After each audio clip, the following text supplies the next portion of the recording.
3, 2, 1, 0. All engine running.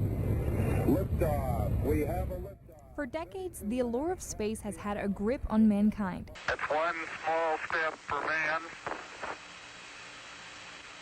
one giant leap for mankind. 500 million people watched man's first steps on the moon. El Paso and Danny Olivas did 2 missions in space, and soon anyone will be able to launch into space, and from all places, New Mexico.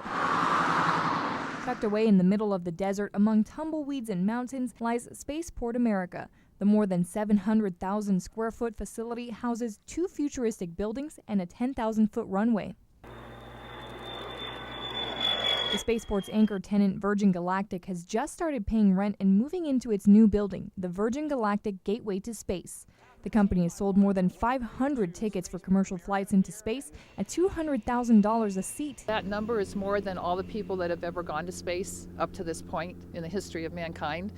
So to think that that's one company, and you think in the future there'll be more companies, will be available to us and our children and our grandchildren. So it's pretty exciting to think it's the dawn of a new age of transportation. Spaceport and Virgin Galactic officials are relieved the state legislature passed an important piece of legislation. Spaceport officials say limited liability protection to spaceport parts manufacturers is crucial to keeping the spaceport competitive and bringing in new tenants. We really would like more tenants that actually live here, operate from here. It's also important for the state to have more economic development, bring more jobs to the state of New Mexico. Governor Susana Martinez has placed her support behind the spaceport. It's very important to create jobs and high-tech jobs. The kind of jobs, that deal with aerospace and deal with kids that are interested in some of the higher tech stuff, and kids who are engineers, etc., that will be hopefully graduating from here, and they stay here because we do have those high-tech jobs available for them. Spaceport Authority Executive Director Christine Anderson tells me she's looking forward to the next big project for the spaceport, the visitors experience. We really want people to be able to come out here and enjoy the spaceport, whether they're actually going to fly or whether they're space terrestrial visitors, as they call them. So we have lots of activities we're planning for families and kids, very interactive. A visitor center at the spaceport will feature interactive activities and a theater.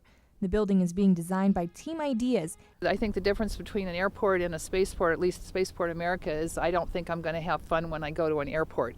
And, I want people to have fun when they come to Spaceport America. Anderson says the visitor center should be completed within the next year and a half. I think if we went back long enough in airplane industry, people probably said, oh, gee, should I take the airplane? I mean, if you go 50 years from now, 100 years, it's just going to be, we're just going to take a space plane and we're going to go, and there'll probably be space hotels. Commercial passengers could fly into space as early as next year, but Anderson says it all depends on when Virgin Galactic deems it safe.